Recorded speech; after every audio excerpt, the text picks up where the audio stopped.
Well, g'day and good evening, everyone. Thanks for joining us on this Facebook Live. I'm going to get straight into it because HR doesn't wait for anyone. And I'd like to start by thanking those people who sent through, apologies if you hear squeaking in the background, that's Copper having his witching hour. Yep, right on cue.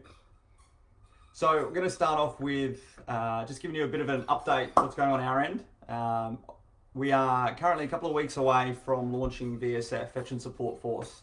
Veteran Support Force has been a Facebook group and is now taken over the social media presence of Voice of a Veteran as of the start of this financial year, so as of the 1st of July. And when I say we're going to launch Veteran Support Force in a couple of weeks, we're going to be launching the new online platform, the new online website, which also includes an online membership management system as well. Because basically, for those who don't know the full evolution of VSF, it has been an organisation, or it has been an element of Voice of a Veteran since just around December last year.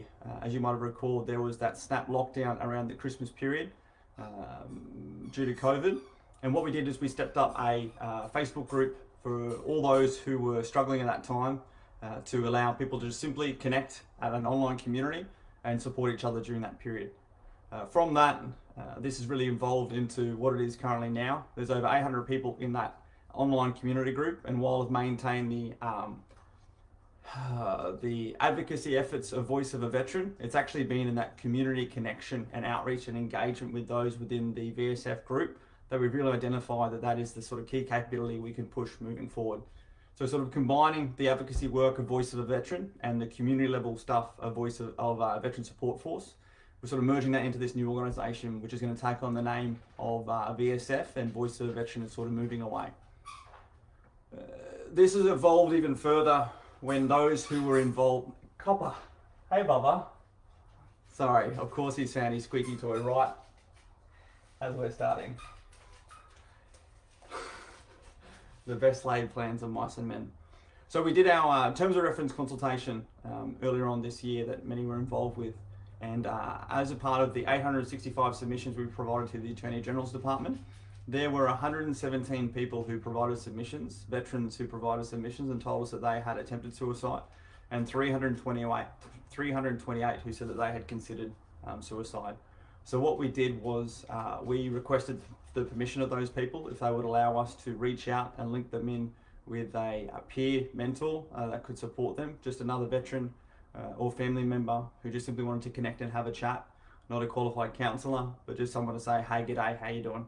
And we've had over 100 people reply yes, and that sort of stood us to step up the capabilities of VSF, and now sees us with a few dozen volunteers helping us out to conduct sporadic outreach to those people. And again, it's simply reaching out, having a phone conversation, saying, how are you doing? What's pissing you off today? What have you got going on? And obviously being able to refer them into the services required. But like many of you on this call, I can imagine you would really appreciate just potentially having someone, particularly once the sun goes down, once everything goes quiet, once that sort of pendulum shift occurs between the potential of anxiety looking forward and depression looking back. Oh, here we go. We have a therapy dog joining in because he won't sit still. Everyone say hello to Copper. It's in those times when it, just a friendly phone conversation that makes you snap out of your state and what you're doing, we found has just really helped these people. So many of that also just, felt valued by someone actually reaching out and following through on what they were saying they're going to be doing. So first and foremost, if there's anyone on here who has a question that they would like answered or like me to try and answer or at least follow up for them during this live, please flick it through in the comments. I've got Sam standing by on my right flank, your left, to try and help me out with those. But also, if there's anyone who even just hearing me talking about that Veteran Support Force peer outreach, that sounds like either they would like someone that contact themselves or they would like to sort of volunteer and help us out. We're always looking for some more volunteers, so that would really be great. The key focus for the Veteran Support Force community is engaging at that community level. Many of us in this space have really been talking about loss of purpose, loss of identity, loss of community. And I know I've been playing around with this a lot myself on my own journey, and with many of you in conversations, and again at that terms of reference consultation with over 80 ESOs present. We spoke through this in detail, and many in this space keep talking about sense of purpose, sense of purpose, sense of purpose. Give a veteran a sense of purpose, and you'll really help them, particularly transitioning from life in service through to any issues that they face.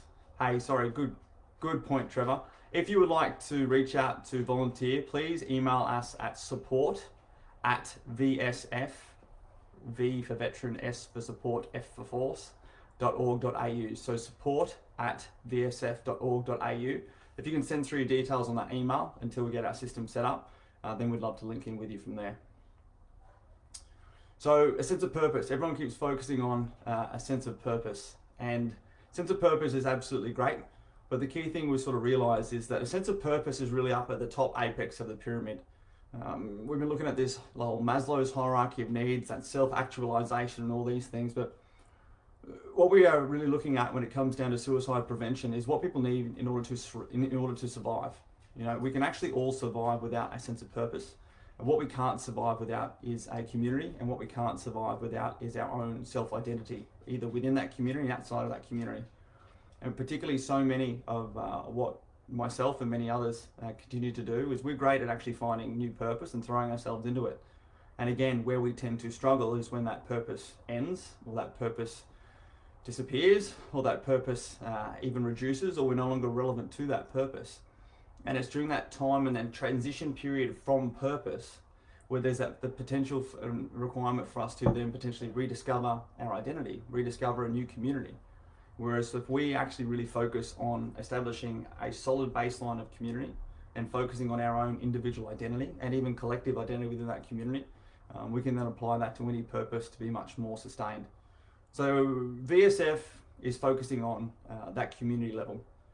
There are so many other service providers out there, from the RSLs through to Legacy, through to Mates and Mates, Soldier On, Disaster Relief Australia, everything else in between, who have fantastic services and provide fantastic support, and everything from qualified support through to larger scale government approved and qualified and endorsed support and service systems. What we want to do is focus on that community level. We want to focus on working with any and all veterans, any and all family members, any and all organisations.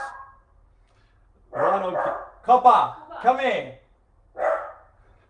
Honestly, he has been the best boy all the time, and now you're getting to see the worst of him. Come here. Come here. Now. Come here. Come here. Oh. Ah. Working with any and all organisations, any and all veterans, any and all family members to simply go about establishing what we can to operate at that community level and to provide connection for us to connect authentically, achieve what is required to enable us to feel like some form of attachment to that. That's that connection piece, and basically be able to solve our own problems and provide that daily or weekly or whatever regularity we need, decompression that we used to have during our life back in service, and start bringing us together to find purpose together, start bringing us together working towards things. So as we can then really apply ourselves collectively to this purpose and really be able to separate our identities within that community and outside of that community as well. So the first part that we have coming up, and the first part of a large number of the questions coming through, really relate to this Royal Commission. And again, that's the next part of VSF, is we put in so much advocacy work through Voice of a Veteran to bring about this Royal Commission. And now is the time to really step up and take responsibility for that, including all of those who reached out to us saying that they have had a relationship with suicide, now feel vulnerable enough to be able to do that. It's now our responsibility to follow up and provide that support, and that peer support is our focus. We have, over the last couple of weeks, been engaging with everyone from the Attorney General's Department through to some of the newly established elements within the Royal Commission. And first and foremost, I really want to update people on what I've learned in this space, in just how truly independent this Royal Commission is. I indeed have been quite frustrated, thinking that while the government has had the many months since the vote first went through the Senate and the lower house in March to really put together a proper, tailored and professional support package to go along with this. You know, with the Prime Minister's announcement the other month regarding the terms of reference and the appointment of Nick Caldos and his team, I really expected a complete package to be handed across that included how they were going to conduct their community engagement, you know, what support mechanisms were available proactively and reactively, so we didn't again repeat the similar situations of isolation, uncertainty, mental health decline, and indeed suicide loss that we had during things like the IGIDF inquiry that went on for 4.5 years. You know, having already established the standard operating procedures and the application forms for those veterans and family members who want to engage in legal services to provide them with support in providing their submissions. So I have been a little bit frustrated expecting all of these things to already be done. But again, just given the unique nature that is the Royal Commission and how independent it is, what actually happens is the commissioners are appointed, and then they are basically allocated the resources and the budget and the funding, and then they go about establishing all of those protocols, procedures, and services themselves. And indeed, they are guided by the Attorney General's Department as far as providing them with support, but the ultimate decisions come up to Nick Caldos and his team. And I've been told that they are operating off the similar structures that have been established with the Royal Commission into systemic child abuse. And the issue is that these things are just taking time. So for the many dozens and now nearly 100 of you who have reached out requesting legal support to be providing your submissions, I just this week have followed up with the relevant department within the Attorney General's Department, and they have advised that the process is coming, whereby you will simply be able to self-appoint your own legal representative, who can then apply to the Attorney General's Department to receive an approved scale of work that they can be contracted for, and will receive automatic qualification or automatic approval for that agreed scale of work upon the appropriate department receiving the application form, not upon approval. The only issue is we just don't currently have an application form, and we don't currently have that system established. So I know it's a bit of a cart before the horse situation, but please know that we are receiving those questions. These processes and systems are coming, and this is the whole thing, and this is the whole purpose behind VSF and the new website we'll be launching, and the way in which we will now be using our social media platforms, the way in which we'll now be using sessions like these, the way in which we'll be using our email database, is to look to get this Royal Commission information out to you, to provide it in relatable, translatable language, because I know even myself it's been a bit trying to decipher these things, but then also to reach out to the subject matter experts in this place. You know, this is a very unique time and a very unique opportunity, and if anything, we want to be able to better help serve and support you all through this process to understand it, while at the same time harness the opportunities of this to really grow, develop and strengthen our community base, as I was saying before about that whole community piece and the way in which we can use that to really support and mitigate the need to go on to further clinical support and mental health decline that's been going on. I might just quickly have a look through some of the questions going on. Websites. Yeah, don't worry about those submissions. Yeah, I know there's some issues with the Attorney General Department's website. The key website is actually the Royal Commission website. If you go to the Attorney General's Department website and you see they have a whole Royal Commission's page, and then you can click through to the Defence and Veteran Suicide Royal Commission page. It's click after click after click on the vsf.org.au website that is coming again, hopefully in a week or two. We'll be able to provide you with direct links to all of these straight away, as opposed to surfing across different websites. And I understand again that some of the systems and functionality of the current Royal Commission website do not work. And that is because they are placeholders. They are still developing some of those systems behind the scenes. They are still developing and even hiring some of the staff to those positions. And again, while most of us in the military are frustrated that the plan isn't already complete upon step off, the biggest part is that that's just this true and unique nature of how independent the Royal Commission is. And the commissioners are now setting up and establishing those processes, procedures and pathways themselves. Next question I have. So I have had some questions on the National Day of Commemoration. For those might have seen, the Defence Minister Peter Dutton, after conversations I believe with the Governor General and the Prime Minister, have put out a survey for the scoping of a National Day of Commemoration for those personnel who have served within the Middle East area of operations since 2001. Now, from what I can read from the terminology, that is again the Middle East area of operations. They're not proposing an Afghan war day. They're proposing a Middle East area of operations, which does include deployments to other places such as Iraq during that period. I also acknowledge that the first deployment to Iraq was before that for Gulf War I, but this is in particular scoping what is essentially our longest campaign period of continuous service in the Middle East from year 2001 through to the drawdown of troops. I believe it was on the 11th of July this year. We have also launched our own survey, just given that the one online is very narrow. There's not really much, I'll put him down. There's not really much ability for you to provide additional information outside of what they're really scoping.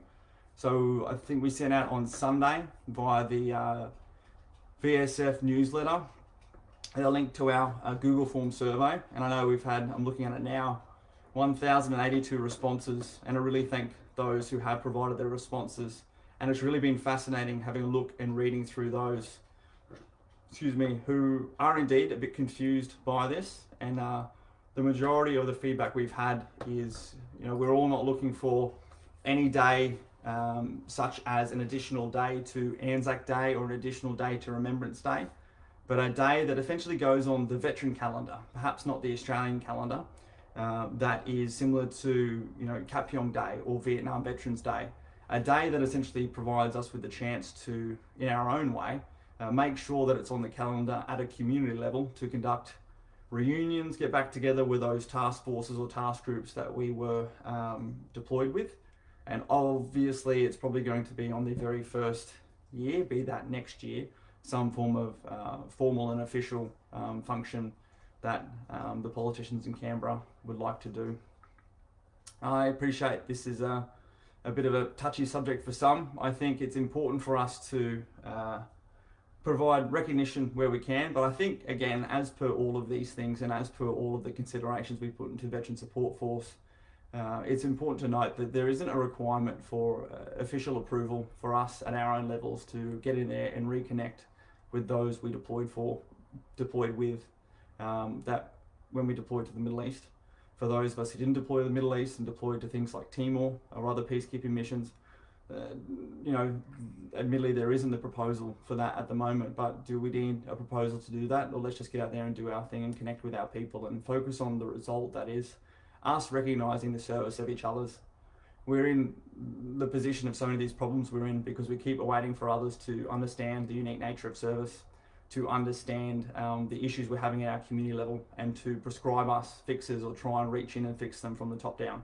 And it's so important for us to do what needs to be done at our level each and every day and in each and every way that we can and will do in order to ensure that we look after our people. And that's what we're here for at the end of the day, to connect, to commemorate and support and celebrate each other. And whatever comes out of this National Day of Commemoration survey, and thank you, Sam, she just posted the link to our one there in the chat. If you haven't completed it yet, please feel free to click on that and complete that and let us know, and I'll provide a summary of that and all of your direct responses. None of those responses are personally identifiable. We've removed any information from that, and I'll provide them straight to Minister Dutton.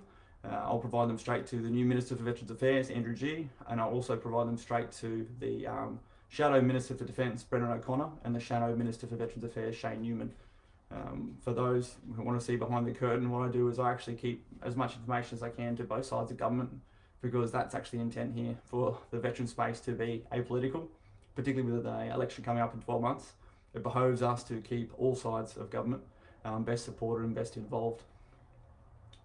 And having said that, I'd like to again just sort of pay some really big shout outs to those who do continue to support us, particularly in the current politics. Jackie Lambie, I don't know if she said she might try and join in here today, has again really been instrumental behind the scenes, particularly linking in with the Attorney General's Department in supporting and shaping the terms of reference that eventually came out, and also in her subsequent actions. And you can imagine, particularly with Parliament and the Senate set to head back next week, I know she's got a few follow-up things that she's chasing through. So behind the scenes as well, Jackie Landry's got a pretty incredible team with people like Karen and Cam, who are people that when questions come through, and particularly when some critical incidents or critical issues come through for any of you, I actually really link them into people like Jackie's lady Karen, who's been working in this critical support space for longer than I have. I won't insinuate that Karen is older at all, but she's absolutely fantastic. And as far as those silent, diligent, behind the scenes workers, they really have helped out so many veterans behind the scenes. So we really do have a great team. Also, Senator Lambie, who I was going to jump on a Facebook Live with this week, has really been great in particular to reinforce a lot of those efforts and carry forward a lot of the key messages and key needs that we've been putting forward to them, her and her team. And in particular is trying to shape again ways and means for us to really bring about this Royal Commission, and then also push out this subsequent information. And we'll be looking to do more of that with more of these Facebook Live style sessions when they come through. Another key question I keep getting is how can we support, how can we get involved? I know it's terrible marketing 101 to get on here and tell you that our new website, new platform is coming. However, the call to action is, we can support right now, and our primary need within Veteran Support Force is more people who are willing to, when they have time, on a casual basis, pick up the phone and call 1, 2, or maybe 3 people who have put their hand up saying that they would love to speak to someone who is a veteran, who is a family member, who isn't part of the system, who isn't there to try and solve their problems, who they can just sit there and have a good old bitch and whinge to, and I do it myself. So again, if you can, please really just feel free to shoot us through an email at support@vsf.org.au, support@vsf.org.au. And then again, like I said, in the coming weeks and by the end of August, we're looking to have together a fully new platform, because what we plan to do with this organisation is, as the Royal Commission really sets about its work, we want to be working in parallel and in support of it. As they look to establish public hearings, as they look to establish public engagements, we will be engaging with them to help communicate that to you. We will be looking to reach out and seek volunteers in those areas to attend those public hearings, to be prepared to support veterans and their family members, to conduct local community events, to conduct sporting events, to bring about a positive narrative and a healthy narrative and a healing narrative to accompany what is going on at the systemic level. We'll be doing what we can at the community and the cultural level to really optimise and harness the potentials of this situation.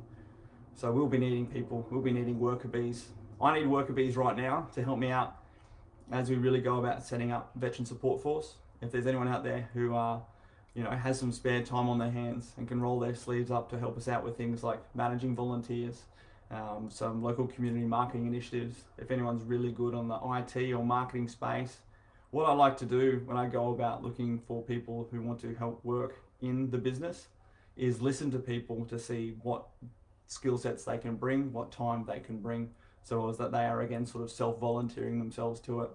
I find I usually run up against sort of failure in this space when you're reaching out to someone asking them to do something for you, when there's someone in this volunteer space comes to you and says, hey, I would like to provide this support to you and I can provide this capacity to you, and then we can sort of find a place to put them in as that need arises. Veteran Health Week is coming up, 16th to 24th of October. That was just another question that came up.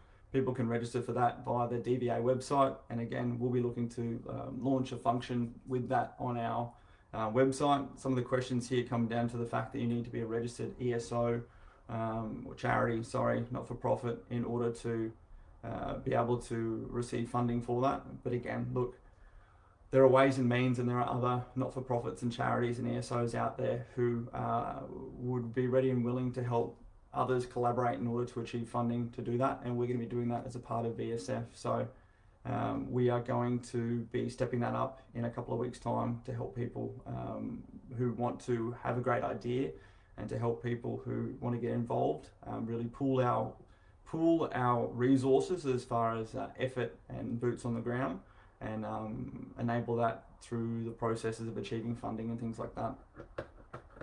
I'm going to quickly jump on some of the questions that are coming through here. Yep. Mark, you're right. We're going to be having a bit of a skills database as a part of the subscription element for the new VSF portal that's coming through.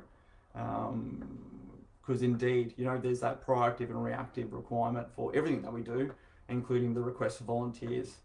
But in particular, as we look to push forward for VSF, I want to do so many more community level events, but also large scale events, and particularly working towards this time next year. I've really got a couple of big events coming up. They're going to need, you know, up to 12 months worth of planning. So if anyone has some spare time on the project management side of the house, if anyone has some spare time and has some skill sets in event management, including, I'm talking like proper large scale event management, I would love for you to send an email through again to that support@vsf.org.au email address, because we definitely have some big projects coming up. Questions come through from Tim. Can ADF members be involved in the Royal Commission anonymously? Yes, absolutely you can. And this is one thing that we covered off on the other week when I spoke with the team from the Attorney General's Department. Anyone can provide any anonymous submissions through to the Royal Commission. Now the key consideration there is that, you know, if you're providing a personal submission online, how can it be anonymous? And this is where the recommendation is to engage with a legal practitioner, to engage with a solicitor who will then provide that submission on your behalf and sign off on the submission as their own, and they actually have a legal process to do that. Within the coming weeks, we at VSF will be providing you with some pathways and links into some legal practitioners that we have been working with behind the scenes leading up to this. I am extremely protective of who we put forward as any form of recommendation resource to anyone in this community. Your trust is the center of gravity of our community, and you are the purpose that we are here for. So I don't dare open up our recommendations to anyone who is here simply seeking profit. There have been a number of legal elements who have essentially been providing us with pro bono support behind the scenes. And now as this system is set up, which is going to enable them to, on your behalf, achieve funding from the Royal Commission to then represent with you, for you, we will be looking to provide them as recommendations to those of you who would like to engage with them at all. But in particular, there is that function for anyone who wishes to engage and remain anonymous. You would just simply engage with a lawyer who would achieve their approved funding from the Royal Commission, so it would be nothing out of your pocket, and they would be able to provide that submission on your behalf. And again, we are going to, and I'm taking it as a to-do note, put together a bit of a how-to list, and I've got a couple of those legal practitioners providing us with some of those resources that we will post and host on our website when it's launched in a couple of weeks. We've had a couple of questions on the podcast. The podcast, the Voice of the Veteran podcast, is still there, and if anyone hasn't listened to it yet, I'd thoroughly recommend it. It's actually been fascinating for me going back and sort of listening to some of the first episodes, like when we were first forming Voice of a Veteran back in October last year, through to now. And you get to, for anyone who wants to sort of track the legacy of Veteran Support Force in those 12 or so episodes, you could basically track through the very recent but very rapid chronology of Voice of a Veteran through to who we are and where we are now, and including some really key individuals. I don't know if any of those people have seen that recent Ian Thorpe Amazon Prime Video swimming documentary, but Thorpe in the filming of that actually came onto the balcony to do his podcast, and there's some really great takeaways, you know, particularly as we have the Olympics on at the moment.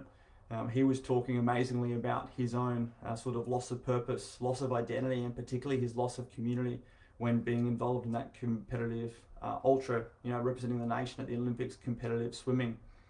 And in particular, how he really sort of struggled through two transitions from the sport and through to where he is now, and how important that individual sense of identity and how important reconnecting and getting re-involved with his community has been in essentially his rehabilitation back to his level of mindset and emotional health at the moment.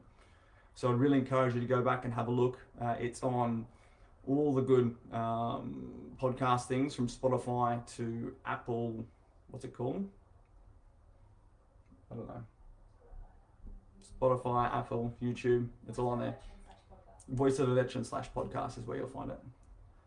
I will be intending to continue with it when we get some time. Just at the moment, it's not, but we might sort of change it up a bit. I really want to focus on, again, that whole community, identity and purpose piece in a bit more. If you have any questions, keep sending them through.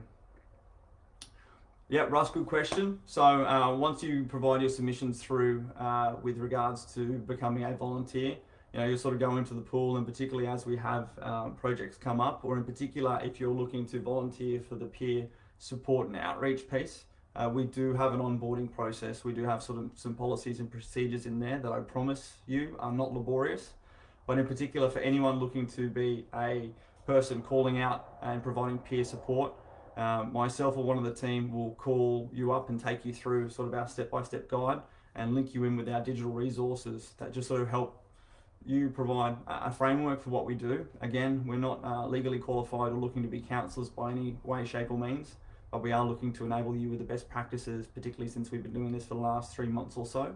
And there are so many others who've been providing us with support on the side to make sure that our service in just simply supporting each other is the best that it can be. What else have we got? Sam, are you chucking any on the side that I need? Bear with me as I scroll back through, sorry. One that's come through talking about the current COVID emergency payments that are coming through. I got a call from a friend this morning. I've since done some probing today. I would love to know if anyone at the moment, the government has stepped up in New South Wales, I believe in other locations as well, but the conversations I've had are from those affected in New South Wales. This COVID emergency payment, and what the information I've been receiving is that if you are a veteran in receipt of any form of a pension, which includes this, I think it's $6 something a fortnight that we receive, then that automatically would disqualify you from receiving this COVID emergency payment. But then there's actually recently been a quick update where that was a bit of an issue with those who are receiving such as youth allowance. And now there's a $200 emergency payment. So essentially because you're receiving the stock standard veteran $6 something pension payment a fortnight, then you're also only allowed to receive the $200. I'm trying to get some further information on that. These are things that we can very readily take to people in Canberra, like Jackie Lambie's team, to sort of ground truth it a bit more. I would really love to know if anyone has come across that themselves, if anyone is affected by that themselves. I'm still yet to hear from anyone who is personally in that situation.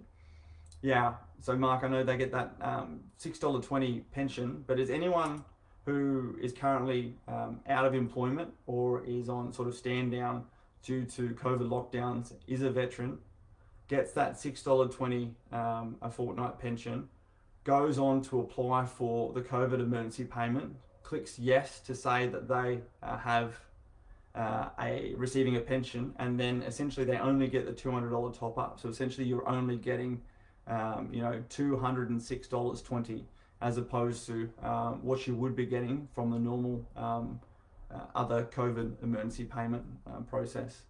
If you are, please again send us through an email, support@vsf.org.au, support@vsf.org.au, and also please feel free to shoot us a message through so we can have a look and try and figure out and get to the root of it. I just need to hear from someone on the ground who's in that situation, as opposed to others who just keep telling me about it.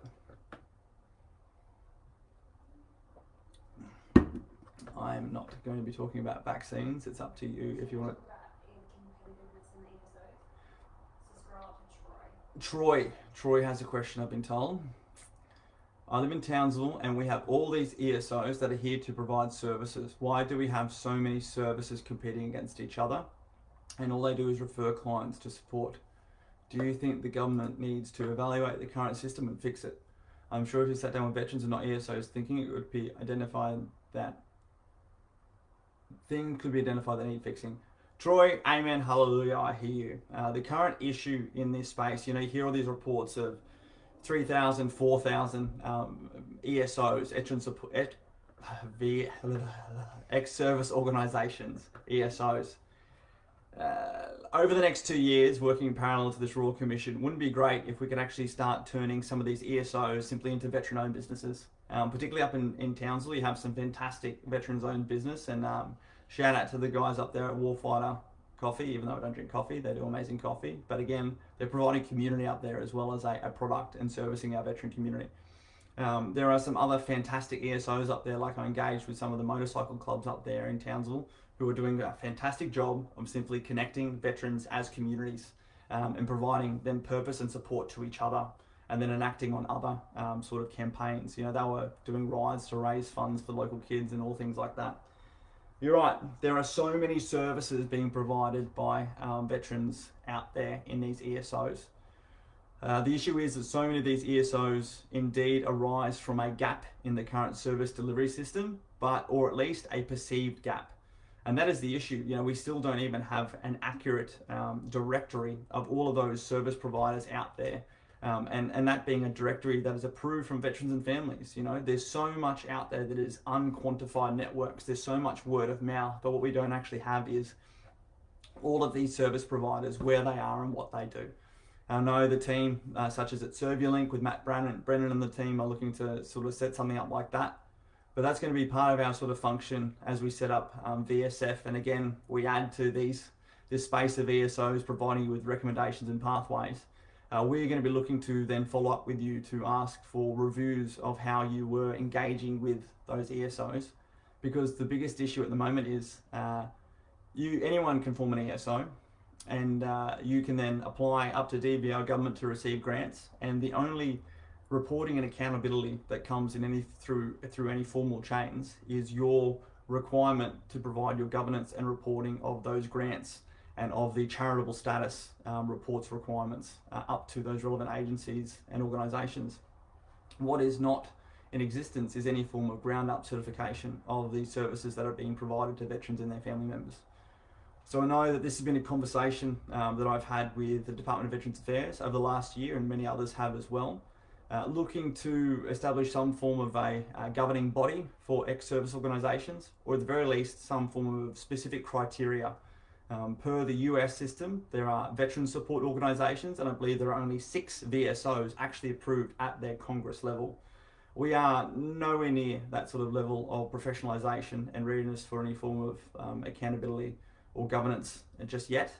But again, now as we finally all have this focal point that is the Royal Commission, and we finally actually have all of this action and activity above the detection threshold in this veteran space, perhaps it's time for us at our level to do our own informal evaluation of those organisations and those services that are actually benefiting veterans, start collating that information and start providing that to some form of submission for a governing body proposal. That's a long-winded answer to a very short question, but what I do want to touch on is this collaboration piece.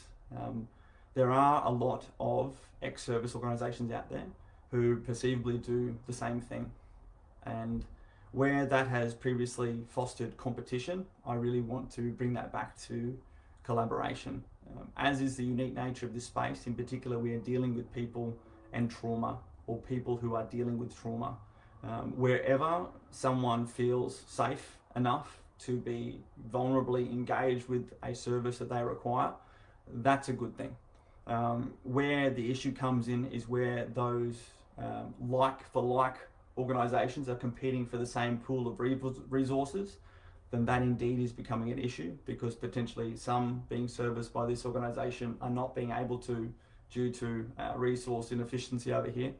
The issue is I'm still yet to sort of really truly experience that in this space, as there is a lot of funding out there available, as very, very difficult as it is, and I'm going through that experience at the moment. There are so many like-for-like organisations providing similar services, but what they are doing is providing a large number of different lead generation opportunities for veterans of all different walks and talks to be able to engage with, and achieve and receive those services. As far as culling down the number of ESOs, we basically need to look at it as We need to be servicing the maximum number of veterans and providing the easiest way for those veterans to achieve those services. At the moment, the gap in between is 3,000 to 4,000 ESOs. We need to work on better pathways to be able to match up veterans with the services they're needed to achieve the outcomes that are needed and be able to declutter this space. And I am the very first person to openly acknowledge that having more ESOs and more organisations and more services providing the same services is not the solution. If anything, it is deterring that. What is actually needed is pathways. And most of you in the community, and myself included, who have found those services and those organisations we've needed to support us, have usually done so through what I like to term as a pathfinder. You know, someone has gone before us and told us of this service that they've engaged with or this organisation they've engaged with. We need to make that much more of a quantified process and really formalise that a bit more. We need to get all these ESOs in one room and define a doctrine, purpose and development. Absolutely. First and foremost, we need to get so many organisations together and just go back to really establishing what their purpose is. The issue in this ex-service organisation space, and I don't want to spend all day talking on ex-service organisations, is that so many, much like myself with Voice of a Veteran and Veteran Support Force, were actually born out of our own trauma and our own experience and self-identifying a gap that would have really helped pull us out of that place. And much like Voice of a Veteran, you know, I really set that up and that really achieved what it was needed. And then when it's not needed, it needs to close down and go away. But as what really becomes the definition of success these days, the ongoing existence of an organisation as opposed to the mature determination that the job is done takes precedence. So you're right, there's currently no doctrine, there's currently no governance around this space. That's definitely an opportunity that we need to work together to potentially work on to help to declutter this space. That's right, the grunts are putting together an event that I'm going to be going down and speaking towards. And again, once we set up and launch our website, you're going to be able to see a lot of these community level activities that we're going to be hosting on there. And not hosting, but we are going to be providing a platform to help communicate some of these great organisations out there. That's again this big piece of what we're doing with VSF, is being able to provide you with a communications platform to help you provide, you know, sort of direct and deciphered information on the Royal Commission, to help link in with other community activities and really to help some of those other community organisations who don't have the ability to focus on the things like we're good at, which is that sort of marketing communications piece, to get their message out while they're doing the good work. We want to do nothing but be a spotlight and a megaphone for that. So always feel free to link in and let us know what you're up to. And if we can support it, we will. If not, we'll definitely look to see and push it out across our channels. Just got a message from Jackie saying that she is listening on her iPad, but having some technical issues. We need to get the team in around her. But thanks, Jackie, for throwing in. We need a lot of things, people. We need a lot of things. But what I need first and foremost is for everyone on this call at their level to see what they can do, because it takes nothing for each and every one of us to reach out and connect with each other. I don't mean to harp on this point, but particularly when I went through my own issues in this space, through where I am now, some of the best therapy along the way has simply been reaching out and connecting with some of my guys that I serve with and who I put up barriers or perceived there to be barriers, and just broke through and connected with them, and now are able to have those authentic and very humbling and indirectly vulnerable conversations that are always usually filled with laughter, or simply shared bitching at the same issues, but literally are my stress reliever. So if there's anything that I can please ask, you know, as a takeaway from here and as a challenge from here, you know, we're going to finish this in about 13 minutes. Spend that time to quickly jump on the phone, to reach out and call someone and say, hey, g'day.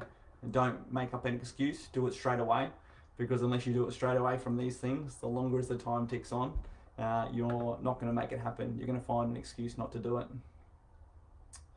What else have we got, Sam? Yeah, cool. One thing I want to touch on is the new Veterans Affairs Minister, Minister Andrew G. I think today is just coming out of their 7-day lockdown there in Orange, lovely part of the world. I have engaged with him sort of personally over the last couple of weeks, and I again reinforce my position. I'm very happy that he is in the position he is in. I have got to see sort of incrementally over the last few weeks, as he has been drinking through a fire hose, the very rapid immersion that I keep dubbing as a frog in hot water, as opposed to sitting there starting off cold and getting boiled alive. He's really taken to really identifying some of the critical issues, such as the delays in the claims process, the huge layers and layers and layers of red tape and paper reshuffling that keeps happening within the department, and is also really looking at some key innovations, including some new treatment solutions. I have been lucky enough to have his ear on a couple of projects. In particular, we're looking at ways and means to best support expediting and cutting down the current claims process indeed. So I have been extremely enthused by the intelligence and also the initiative and proactivity and new attitude that he's bringing to the portfolio. And in particular, and for this audience, I know he has been put in that position by the Deputy Prime Minister, Barnaby Joyce. For many who don't know, but Barnaby and Lou O'Brien from the National Party were two key people who were going to cross the floor for us on the Royal Commission.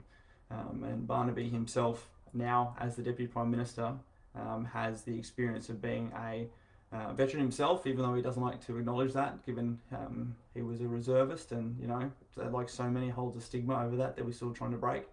But his father served and then went through lots of issues going through the Department of Veterans Affairs, and his grandfather served and fought in both wars actually, and he lost, I think, 7 great uncles to the wars, and he really sees that Veterans Affairs portfolio under the Nationals Party as no longer, or definitely not, a dwelling position, but one that is there to really make results, particularly knowing that we're going to have an election within the next 12 months.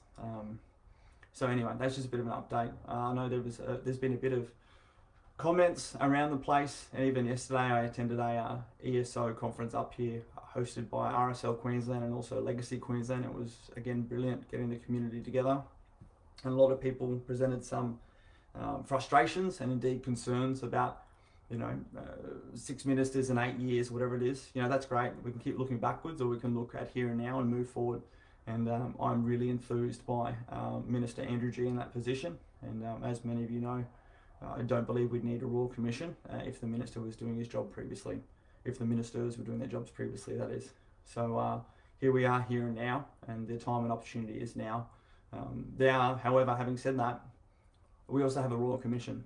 So as opposed to continuously waiting on governments, and again, there is going to be an election in a year to churn and burn, as opposed to continuously waiting on top-down approaches, the time is here and now for us at our community level to take action at our individual level, to get our submissions ready for the Royal Commission, and to get ready to support each other through what is now going to be a 2-year period. As we've seen, the Royal Commission has been indexed to be able to go out until the end of the financial year. What is that? So end of June 2023, with an interim report next year, August 2022. So we need to hit this at all layers, but at our layer, I know myself, I'm sitting here working on my submission that I need to do for the Royal Commission. I last weekend before last was down on the Gold Coast playing some pickleball, meeting up with Normie Rowe, meeting up with Jackie Lambie, and they're putting together their personal submissions for the Royal Commission.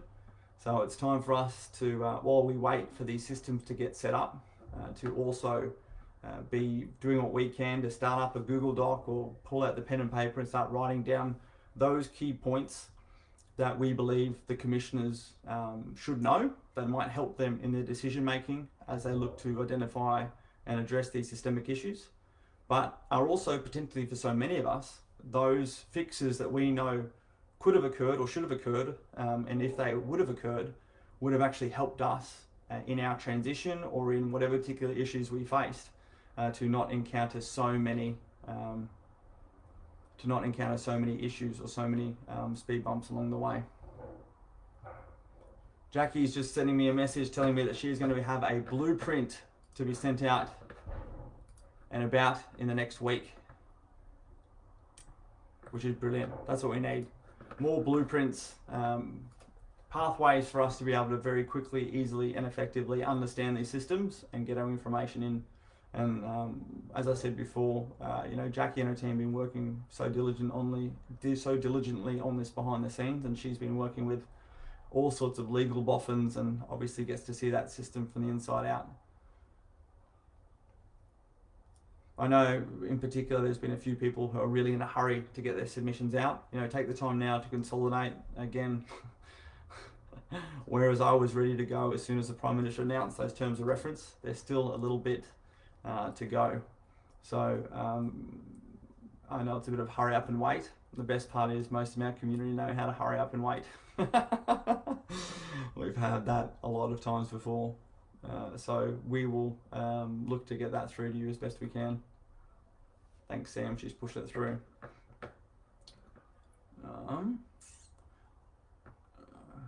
Tim Darley, how do we best ensure to keep implemented? I'm not sure. I'm unsure what that one's referring to. Sorry, Tim. Having DVA staff having more understanding of the ADF, how we think. Yeah, for sure, absolutely. Yeah. Jackie's reiterating the point that the Royal Commission is not bloody organised yet, so just hold your horses. That's the biggest thing. For those who've jumped on since the start of this, I want to reiterate, most of me, I've been really banging away with a very impatient hammer, trying to get things moving. In particular, from my frustrations of the vote unanimously passing through the Senate and the lower house in March, through to it taking all the way through to June for the terms of reference to be released. And here we are now, terms of reference released, commissioners appointed. Oh, I can't take that call right now, sorry. I won't tell you who that was, but it's very ironic.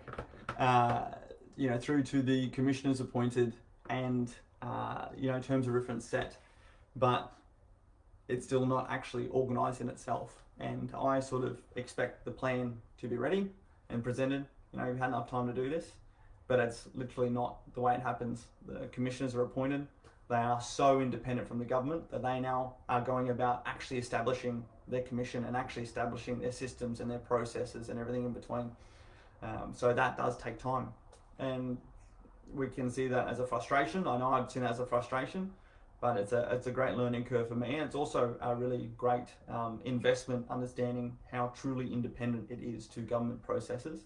And please trust that we will be working with all that we can. Jackie Lambie and her team, Pauline Hanson and her team, hopefully all the governments and all of their teams are going to be looking to be providing proactive communication.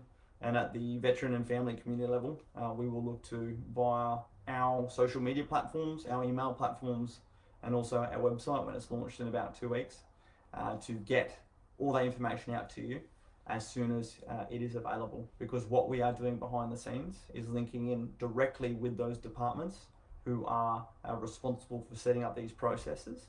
So as essentially once the floodgates are open to be able to do these things, you'll not only, one, know that they are open, but two, we'll be providing you with some recommended pathways, or just some additional resources, or even just some assistance in deciphering the official language to things that people like myself and yourself can understand, or maybe be able to find a bit easier to follow.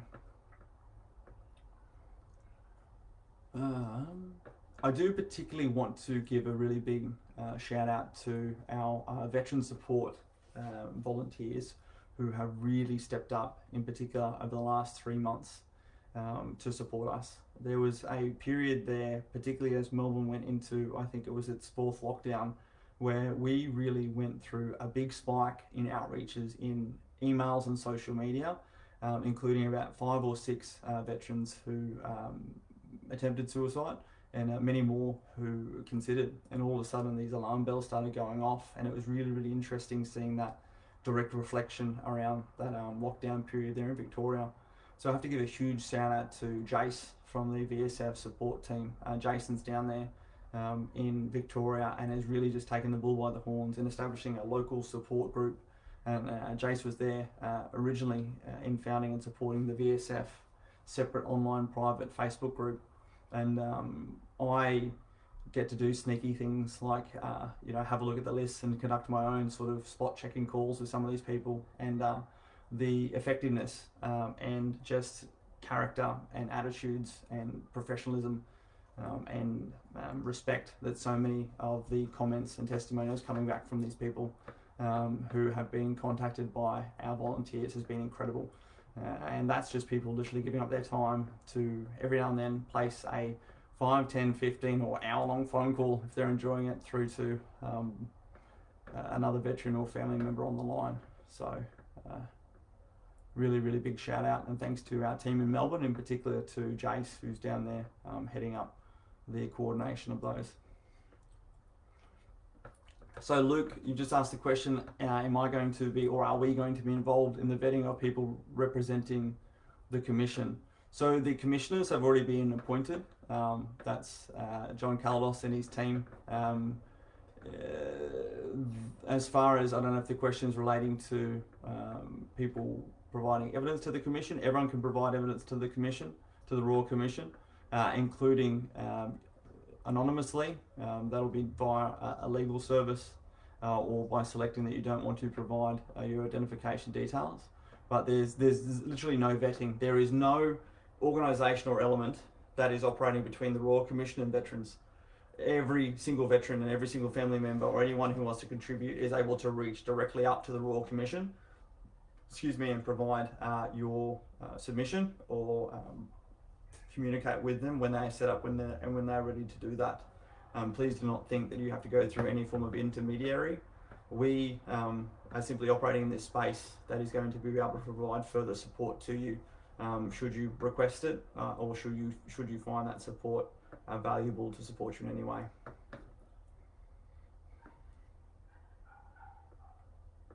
Brilliant. All right. How many sessions are they being helped by Scott here? Source sleeping bags. G'day Di, thanks for that and great to hear. Shout out to Scott, Jeffrey and the team there in Adelaide. I'm just getting messages through here on a few different platforms.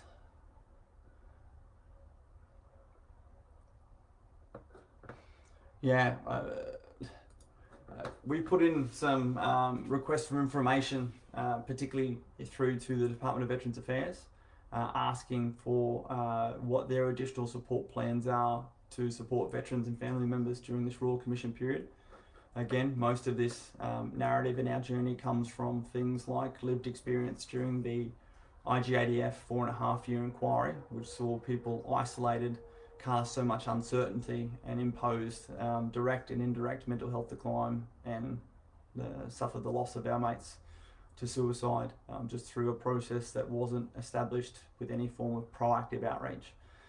So there are a couple of there's even a new policy proposal, and there are a couple of working groups going on within some of the existing ESORT and Young Veterans Roundtable groups with the Department of Veterans Affairs, which we're not involved with, but I'm sort of indirectly kept abreast of through some engagements I conducted with DVA. And again, a lot of those are still being developed as this Royal Commission is still being developed. There's just essentially more to follow. But one key thing that I do want to cover off on this while I've got a little bit more time is that the few weeks ago when I was down in Canberra, I did meet with Minister Peter Dutton and expressed some of the key concerns that current serving veterans were voicing with regards to being supported in coming forward to be able to provide their submissions and their evidence to this Royal Commission without sort of any fear of, one, being identified, and hence there is that anonymous capability, or two, just simply being supported and indeed encouraged to do so. And Minister Dutton was completely sympathetic to that and completely understood that, and absolutely look forward to ensuring that there was some very positive messaging encouraging current serving veterans to come forward and engage with the Royal Commission. That's that sort of top-down piece, but we all each know at our community level, and I encourage each and every one of us that we need to be communicating that this is a positive time, not to get out there and bitch and whinge, but a positive time to invest in the constructive progression of identifying and fixing these systemic issues, and the productive progression of our community and culture and connectivity around this key piece at our own level as well. So really please pass on that to any of those former serving, because I know there's a lot more who are more gun shy, engaging with social media, and who less and less get these messages unless it comes through their official chain of command. That, you know, this Royal Commission is definitely geared for current serving veterans in particular to get in there and provide their submissions where they can and where they want to, and they're highly encouraged to do so. All right, team, we've hit the 8 o'clock mark, and I'm keen to stick to timings. If there are any last minute questions, shoot them through. Otherwise, you're always able to connect with us on these social media platforms. You know, we are a light team on the ground, so I do apologize if you send a direct message through on Facebook, LinkedIn, or on Instagram, and it takes us a bit to get back to you. Myself, Sam, and the team, and some others are there when we can, but we're sort of like jack of all trades and master of none at the moment, just while we sort of really get things flowing, and again, looking for more volunteers to help us out. However, again, best ways to connect. Instagram probably is our primary platform that we used on a more regular basis. So that's at vsf.org.au as Instagram handle. And then we link that through to Facebook. So all the direct messages come through in the same location. And they're the two main social media channels we use to push out some of this information, including our key events. Otherwise, again, like I said, our website, when it comes, will be that primary tool that will link everything together. And we, through our email chain, we'll link you up to that. If you are not on our email subscription, please head to vsf.org.au, and you can follow the prompts there to just simply join our mailing list. We don't send out marketing materials. We send out a weekly or a fortnightly newsletter, and we send out surveys. Again, there's been a survey put in through here that is currently some of the information we are collecting for further information to provide to both sides of government regarding this National Day of Commemoration surrounding service in the Middle East area of operations. And we will also be pushing out a number of other surveys that simply help us to provide quantified opinions and data, again, through to the relevant areas of government in order to help make sure your voices are heard, and it's not just me and some of the others speaking on this line. So otherwise, again, final plug, we are always looking for volunteers to help us out. I would love to know what skills and capabilities you can provide, in particular, as we're looking forward to the Veterans Health Week coming up in October, through to any community events you might want to be putting together in your area, or some key support that we'll need for some major events we're looking to do in the next 12 months. I'd really love to hear from you, and the team would love to hear from you. So shoot us through an email at support@vsf.org.au. That's support@vsf.org.au. Otherwise, thank you for your service to those veterans on here. Thank you for your support to all those others. I really appreciate having you in the community, and thanks for giving up some of your precious time on this Thursday night, and we'll catch you later.